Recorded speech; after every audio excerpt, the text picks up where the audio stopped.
Thank you, Juxtapose, for accommodating our paper, though I think it was very nice of you to accommodate us, even though the paper probably reached you a little late. And I'm very happy to follow after Pink's paper, because the term that she has introduced to reflect her concerns actually brilliantly captures our concerns in this paper, and I really wish we had thought of it first. So this work is at a very preliminary stage, so all critiques, feedback, questions are all welcome. This work actually grows out of a curiosity when at almost the same times in India and in China there were these two anti-corruption movements going on.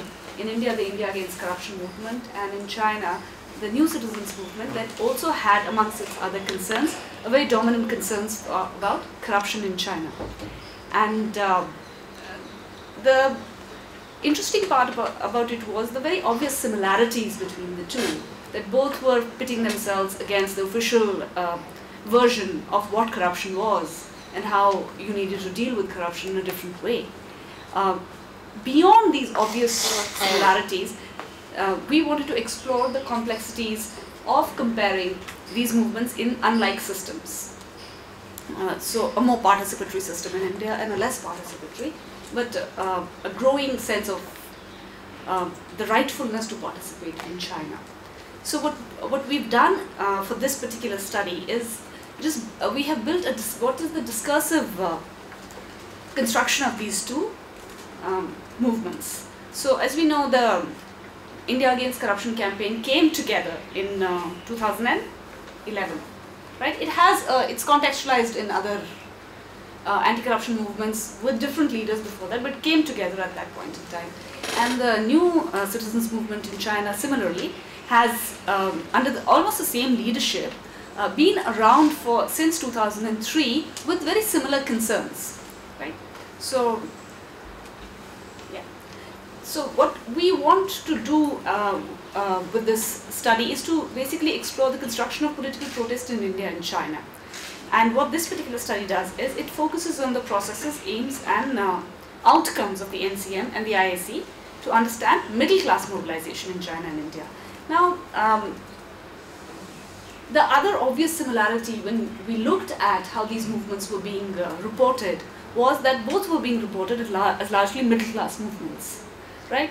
And the middle class has been a factor of Chinese and Indian politics since economic reforms in both countries.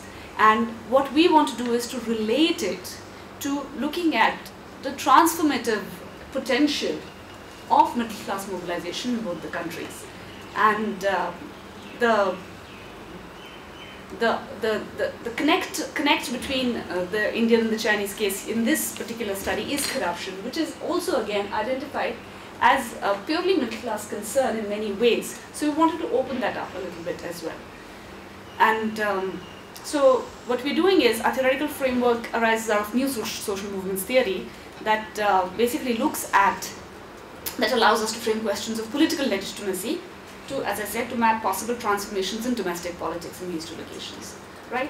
And specifically, what it allows us to do is to open up the category of middle class, to basically try and see,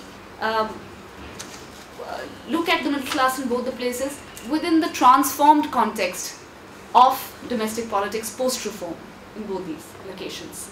What it also allows us to do is to look at the construction of corruption in both these places and to see what is the role the middle class plays as a variable in this construction. And finally, to look at the location and production of protest. And where is it that spaces of protest are getting created, and in what ways does the middle class actually play a role. Okay. So now I think it's better I hand over to Mahalakshmi. She will take us through the two actual movements and tie it all together to what we are trying to convey.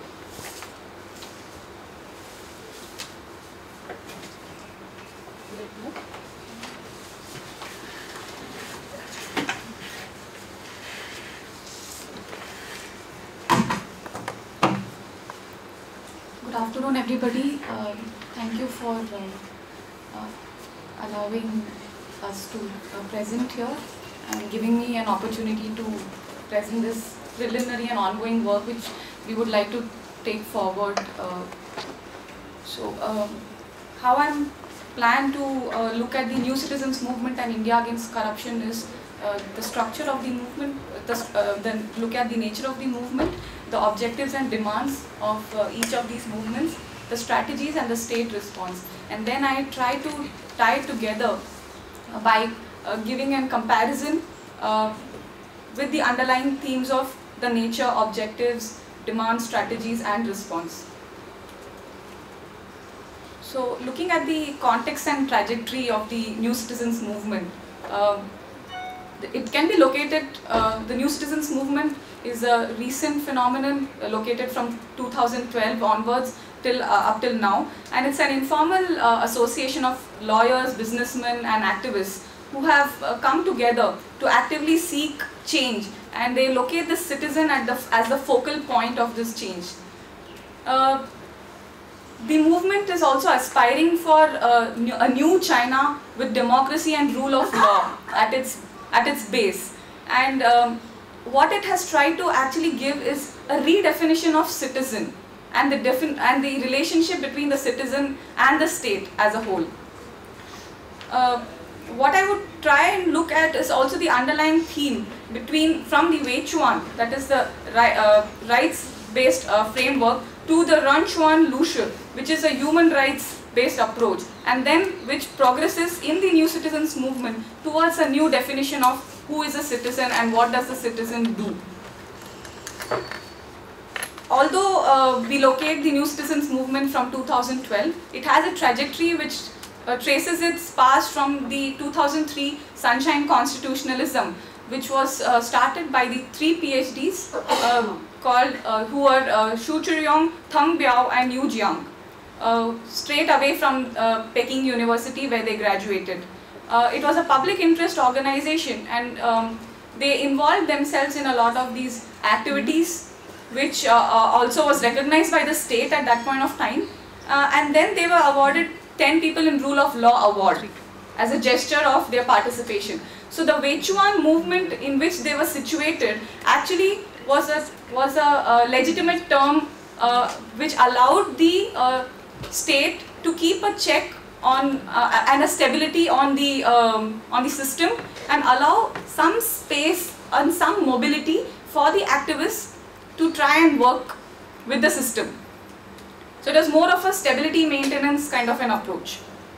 I'll just try and take you through the main activities from 2003 to 2008. And what is interesting to note is that at each juncture, they changed their organization and their names, and along with their names also emerged a new coinage or a new trajectory of how it has led to the New Citizens Movement. So it started from Sunshine Constitutionalism. In 2005 it was forced to close down. They emerged as the Gongmang, or the Open Constitution Initiative. There again we see a change from the rights-based movement to a human rights approach. From 2005 onwards till about 2008-2009, Gongmang, or the Open Constitution Initiative, started pushing the boundary of the rights framework and started to challenge the state in some small ways. The examples were providing legal aid for the blind human rights lawyer Chung Guancheng, and compensation in the melamine scandal which had broken out in 2008. Now the shift from a stability framework of the Weichuan to a Runchuan-Lushu, and then coming to a definition of citizens, was a trajectory which came across in phases. And in 2008 we see the actual pushing of the envelope which the New Citizens Movement in today's terms is trying to do. So in 2008 it published a report of the Tibetan unrest, which we all know of in 2008, and it identified the marginalization of Tibetans, the Han migration and the over-propagandization of violence as the main causes of unrest. And this report, when it came out at that time, actually caused an uproar, because it was for the first time that Chinese activists within China had something to say about the movement, and no one has spoken about it before that. So it really created an uproar. Again, the state clamped down on the movement as it had been doing in the past as always, and Gongmang was forced to close down. Shu Churyong, who was the head of the movement or the organization, was arrested under tax evasion. And when he came out from his arrest period, in 2009, they started to realize that this concept of a civil society or an NGO is not working out. They wanted to expand their movement to open it to all citizens at large, and that's when they started coining this citizens as a phrase to involve the citizen as the locus of the whole movement. The change came to emerge from the human rights approach towards a new citizens approach.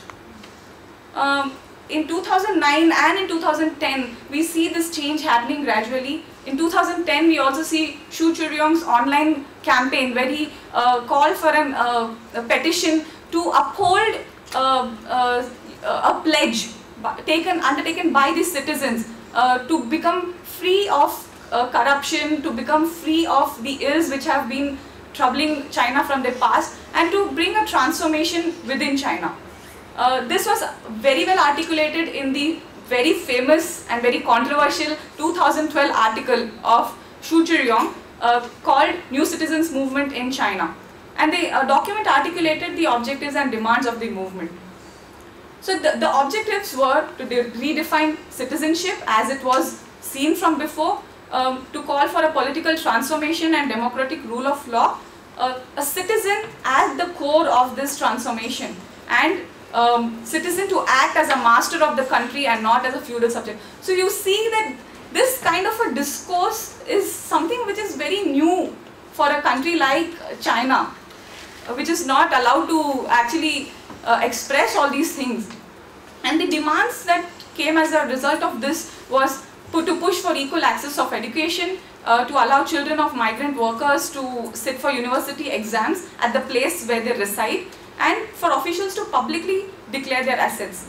The strategies employed within these demands that they posed were legal strategies of filing lawsuits, and one very interesting strategy was the monthly dinings which they used to have. They called it as changing China by eating. So every month they would meet at a certain location all across China and sit and discuss about social, political issues and how they can transform China. There were online strategies and the ethics and the practice of a new citizen responsibility. As a follow-up to the demands which were made, the education campaign was very successful, wherein the students were then allowed to write the exam at the university exam at the place of their residence. They started making demands on official assets to corruption, and they were also encouraged by Xi Jinping's announcement on the crackdown of corruption. As a result of all these activities which kept emerging, and this is not, his arrest in 2013 should not be located only because of his 2012 article, but to be seen from the evolution of Sunshine Constitutionalism up till the New Citizens Movement. In 2013, Shu Churyong was arrested, and the grounds he was arrested was for gathering a crowd to disturb political order and as an evil cult to undermine law enforcement. So these were the charges, actual charges under which he was arrested. These are some of the ways people protested there. So what was the shift in the government strategy? These people were heroes. In 2003 they received an award, and today they were enemies of the state. So they started, because they started pushing the envelope, they started changing.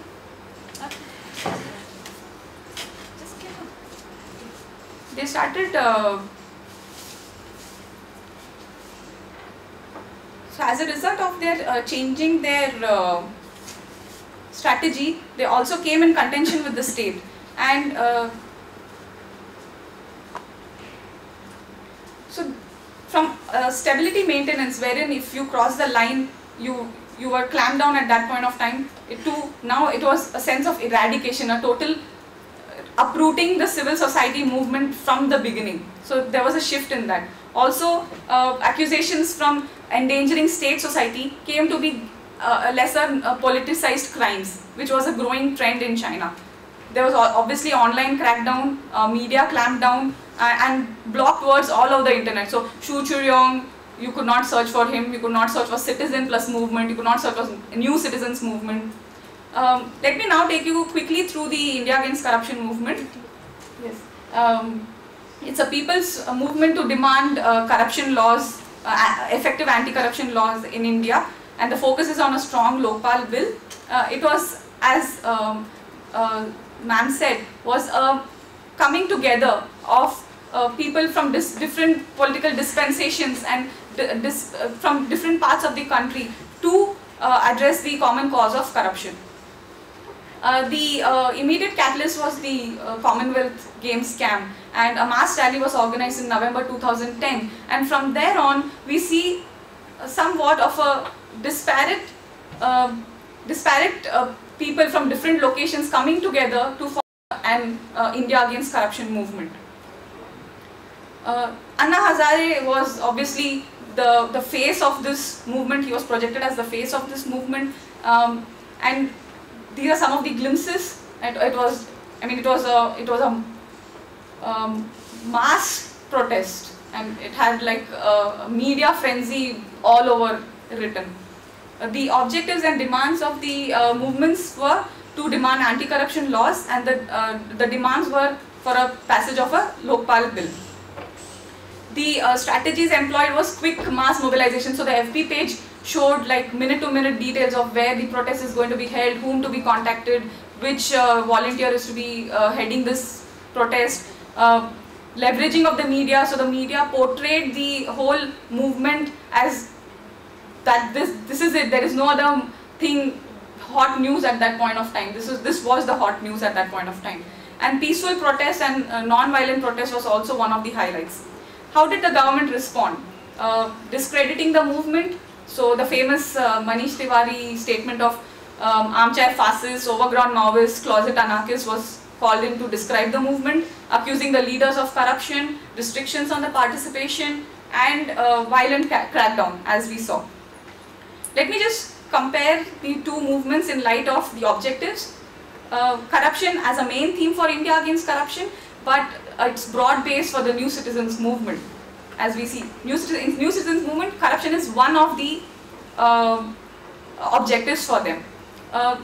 The commonality is the redefinition. So in the India Against Corruption case, it is redefining the political participation, the space in which participation can occur, given in our political system. And the New Citizens movement is trying to redefine this citizenship. In terms of the nature of the movement, India Against Corruption is more of a status quoist, because it's looking for a specific anti-corruption movement per se. But the New Citizens movement is calling for a larger change, calling for democracy and rule of law in China. And it would be, in the media and the press, it's been called a moderate movement. But there are also voices coming in by saying that it's a disservice to call it a moderate movement. Something calling for something serious as democracy and rule of law cannot be taken under a moderate movement. Spirit of nationalism and patriotism. So India Against Corruption pitching corruption as the obstacle towards a greater India, and New Citizens movement pitching authoritarianism and lack of rule of law as obstacle for a greater China. How did the transformation and trajectory happen? So the India Against Corruption movement went from a non-political to a political party, which is now the Aam Admi party, and the New Citizens movement is now trying to has moved on from the Weichuan movement or the rights-based movement to a movement for systemic change. The strategies are both similar, non-violent methods of protest, mass mobilization, both have mass support online, and they call upon the middle class. Although the scholarly work on India Against Corruption bases it as a middle class movement, we cannot still say that very authoritatively for the New Citizens movement, and we want to take this forward in our study. So both again in official discourse it's framed as a destabilizing movement, undemocratic, disorderly, discrediting of the movements is taking place, and stabilization is common. The common themes as running through both these movements are defining the citizen, broadening the process of political participation. This is just a summarizing of what I have said so far. The focus is on corruption and non-violence as a strategy for both these movements, and both have been looked upon by the state as destabilizing movements. So what really are we trying to take forward from this is to explore the construction of political protest. What we have done today is a glimpse of what we would like to take forward is to explore the construction of political protest in India and China to see how India is now, we see that India has challenged through the New Citizens Movement, we see how China is challenging the definition of citizenship, and through the India Against Corruption movement we see how it's challenging the process of political participation. And we also would like to take forward the idea of middle class mobilization as an underlying concern for both these movements. Thank you. Well, thank you very much. See, I was told that tea will be served in the room, so we can have extended time for discussion. So before I give I invite panelists to discuss all the three papers. I just open the floor for 5 minutes for Q&A for all the three papers. So Q&A for all the three papers for 5 minutes before I invite panelists to discuss these three papers. Of course, first for this paper, and then later we can have a couple of questions on the earlier paper as well. First for these papers, yeah. Excellent presentation, Mahalakshmi. You have covered so much ground so efficiently. My question, because middle class is at the core of your queries. In India and China, basically, what is your yardstick to define the boundaries of the middle class? And that relates to my second question. You said in the context of India, the participation was mostly from the middle classes, but what we have seen with farmers in India who were under the poverty line, they basically thronged to support the movement in the beginning. And the next question is, have you or will you be looking at the gender-based participation? Because that might be very useful, that breakup, both in the context of India and China. So, I mean, you can answer either of the questions because they are somehow related. My question is about the New Citizens movement in China. It was not my understanding that this was a democratic movement in any way, and you keep referring to calling it for democracy. My understanding of the movement is that it operated very much, calling for the rule of law, but very much within the present political framework, and that's what has allowed it to go on functioning for so long. I guess I'm more broadly talking about the Weitan movement in general. But why would you describe this as a democratic movement? What makes you give it that label? And then how does the comparison with the anti-corruption movement in India work? I don't know very much about the Aam Admi party, but I understand that's a political party now. Is that not something that's very different from the kind of movement that we've seen in the New Citizens movement and the Weitan lawyers in particular in China?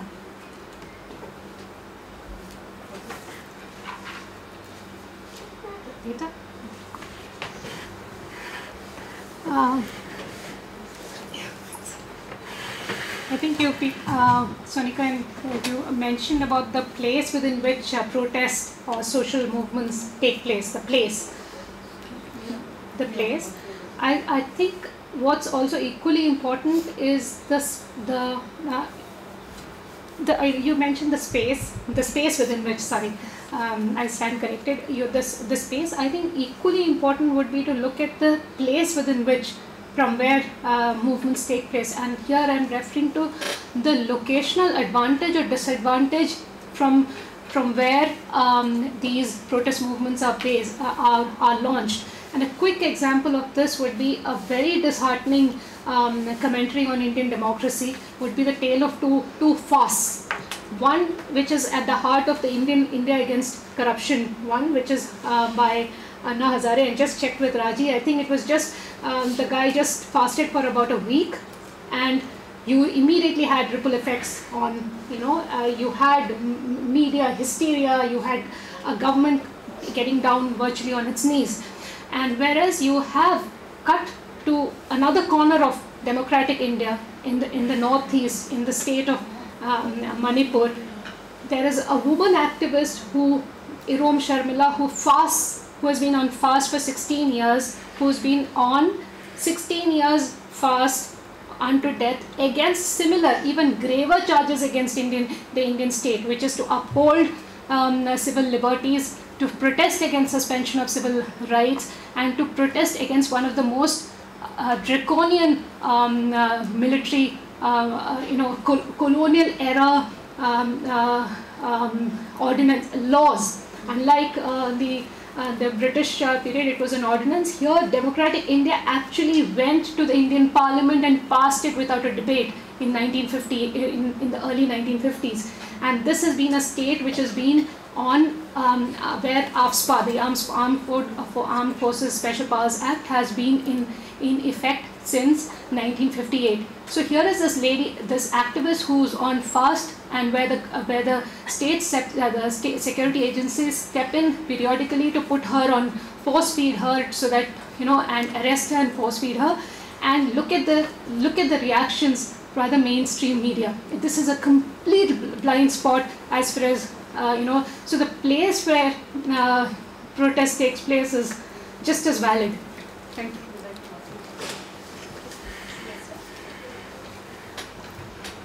Okay, Adya's question first. What is the yardstick for defining middle class? I mean, the way we've looked at it in the literature is, of course, it begins with with an economic definition of middle class with regards to income, etc., and broadened later on to include different professional categories of middle class. What we would like to do is also relate to the literature and explore the literature a little more, which talks about middle class also as a sociological category beyond income and profession, but also in terms of common interests of rising classes in the context of the economic reforms in India, not just related to income, also related to access to technology, also related to greater upward social mobility that can be located across classes.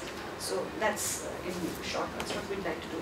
And with regard to peasant support in IC, yes, of course, I mean, we said it was a movement that spread, I mean, it spread across India very, very fast, across different locations. But what we are paying attention to right now is how it was projected. It was projected mainly as a middle class movement, right?